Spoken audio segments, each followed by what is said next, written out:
30 days, 14,000 kilometers, 3 men, a van, and a whole lot of Australia to keep us company. From southern shores and mountains to lush forests and wonders of far north Queensland and rivers and waterfalls of Northern Territory. Beautiful landscapes, diverse wildlife, winds, rain, sweltering heat, amazing sunrises and breathtaking sunsets, and an endless canopy of a night sky.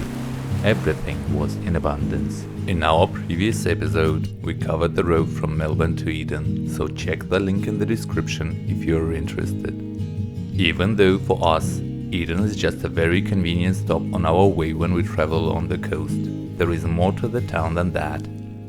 As the legend would have it, for nearly a century a pod of wild killer whales, led by the legendary Old Tom, assisted local whalers by herding baleen whales into the bay in exchange for part of the catch.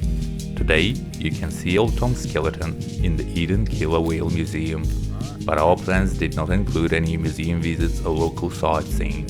Plus, we lost one of the wipers on the way and needed a replacement. Our first stop for today would be Cuttagee Beach just south of Bermagui, where we hope to open the swimming season. This region offers a landscape of turquoise estuaries and legends that have drawn adventurers for years. Cuttagee tells the story of the region's pioneering past with its iconic timber bridge which we crossed on our way.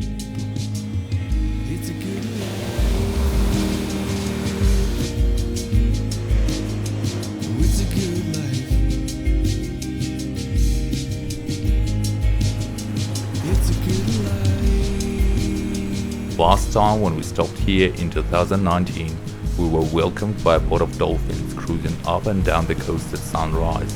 The moment was pure magic, and I still remember it so vividly as if it happened just yesterday. This time, we were a bit late, so enjoyed a solitary swim, a welcome change after the cold start of the trip.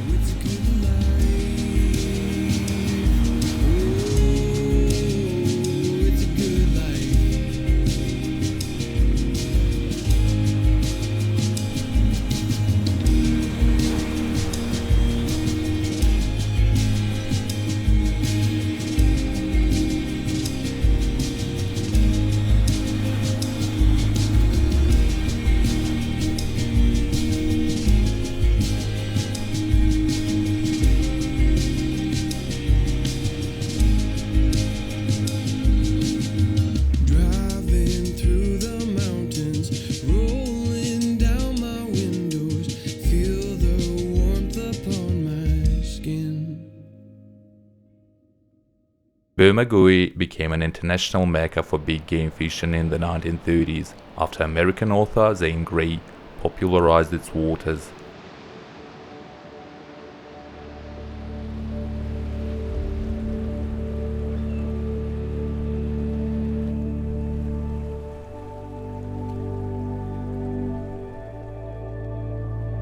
The town is renowned not only for angling, but also as a home to two very popular spots for landscape photographers, Camel and Househead Rocks. However, on this occasion, I was glad that we did not get the photographic weather and could continue with our original plan, as otherwise I would have been very tempted to stretch my photographic muscles, and that would delay us immensely.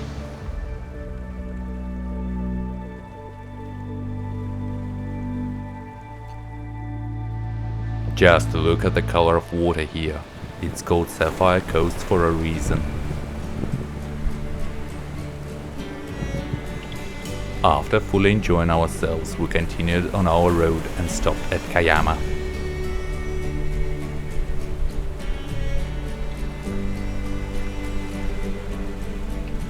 Kiama's shoreline is the result of ancient volcanic activity, where cooling lava formed the unique hexagonal basalt columns visible at the Bumbo headland. One thing that is not highly advertised, but that has a lot to add to the atmosphere of the place, if you know what I mean, is the fact that the Bumbo Water Resource Recovery Facility is located in one of the former quarries here.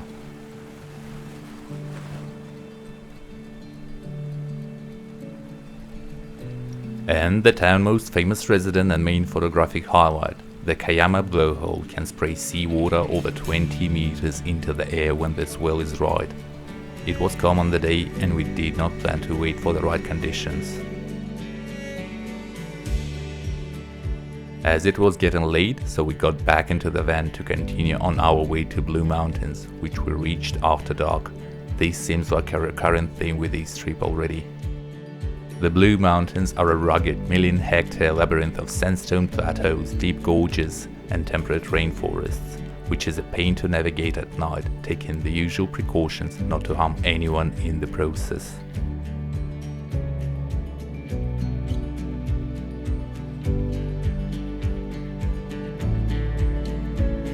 For the morning hike, we chose Perry's Lookdown Track as it provides good sunrise views. Named after Samuel Augustus Perry, the Deputy Surveyor General in the mid-1800s, this track offers one of the most dramatic edge-of-the-world experiences in the Blue Mountains. And as for the views, I will let you be the judge, but even on a cloudless morning like we got, this place is second to none in my opinion. By the way, the famous blue haze that gave this region its name is not an optical illusion, but is caused by light scattering of fine droplets of eucalyptus oil dispersed into the atmosphere by millions of gum trees. Now a UNESCO World Heritage Site, the Blue Mountains National Park remains Australia's premier destination for bushwalking and mountain vistas. Blue Mountains serve as a sanctuary for over 400 vertebrate species, including the superb lyrebird, which I have mentioned in the previous episode. In the canopies of trees you can spot koalas and yellow-tailed black cockatoos, while wombats and wallabies are present in the undergrowth below. Water streams can host both native blue spiny crayfish and 2 species of trout introduced to the local river systems in the late 19th and early 20th centuries for recreational fishing. Reptiles also feel at home here with 28 species that you can catch a glimpse of around the area, including prehistoric-looking eastern water dragon and the rare Blue Mountains water skink. Perry's Lookdown Track also serves as the primary gateway into the Gross Valley, plunging 656 vertical meters from the cliff rim to the valley floor. We tested ourselves and walked the stairs to enjoy the consequences even a couple of days later. As we were already close by, we explored a couple more places and started with the Anvil Rock Lookout.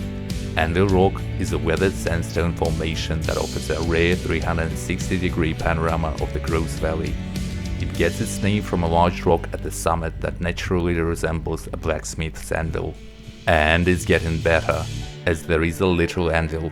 In the 1940, a 305 kilogram steel piece of equipment was hauled to the top and bolted down to mark the spot. In the 1970s, it was pushed off the cliff by vandals and was lost in the thick scrub 300 meters below for quite some time. It was eventually rediscovered by a local historian in 2005, airlifted back to the summit by helicopter and resecured. If you look hard, you can see Sydney up there.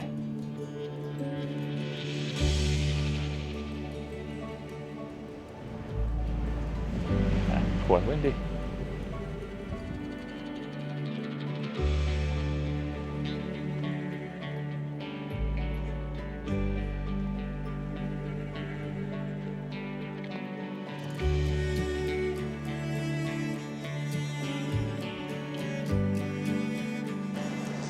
And this is what you call a seat with a view.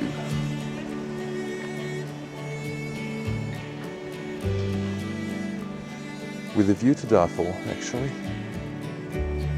Even though the morning was full of incredible views already, the jewel in the crown of the day was without a doubt the Grand Canyon Track, one of the most historic and aesthetically rewarding trails in the park. It was officially opened in 1907.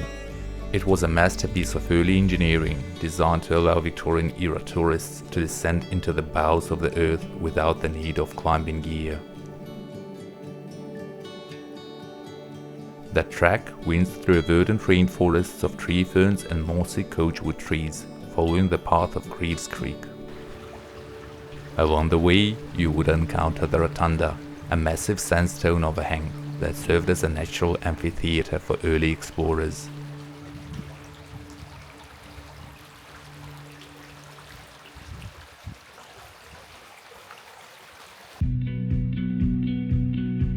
We originally wanted to also give the canyons in the Wollemi National Park a try, but opted for a more time-friendly option and did not regret it at all.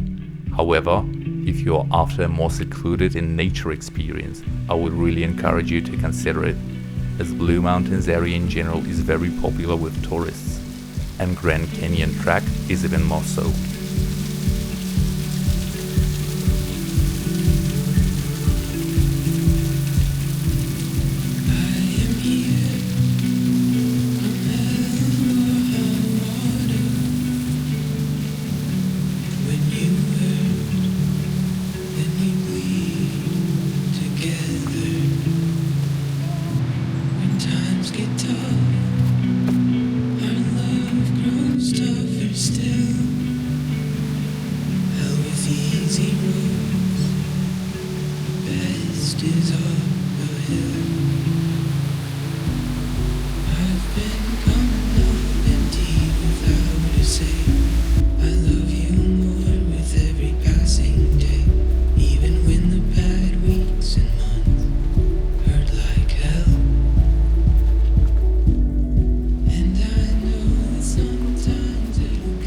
Despite knowing about the trout in the region, we were surprised to see some in the creek.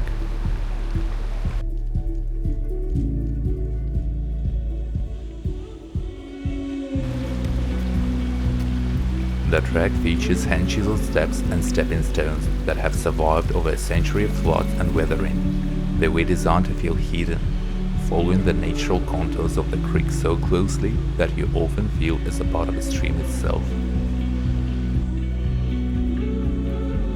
By the way, if you happen to roam in the canyons at dusk, you can witness the magic of damp rock walls coming alive with the tiny bioluminescent lights of glowworms.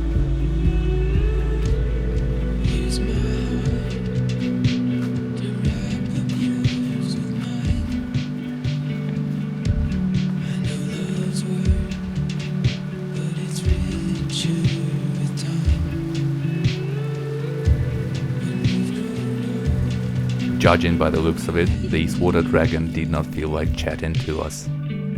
And sadly it was time for us to say goodbye to Blue Mountains and hit the road to get us closer to our destination. We decided to drive as far as we can and plan for a stop closer to sunset. However, before we do that, let me show you some photos I have taken along the way. As you may remember, on our first day of this episode, we got what I call a good touristic weather with clear blue skies, which did not help with photos at all. But this wasn't an issue in Blue Mountains because of the landscape, so the majority of photos are from day 2, as you can see.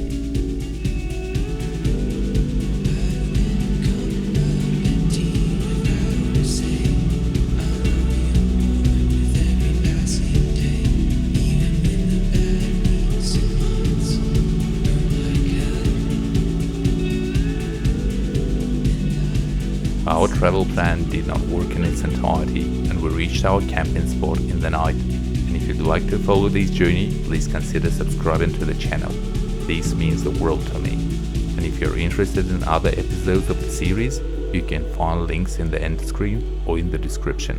And I will see you in the next one.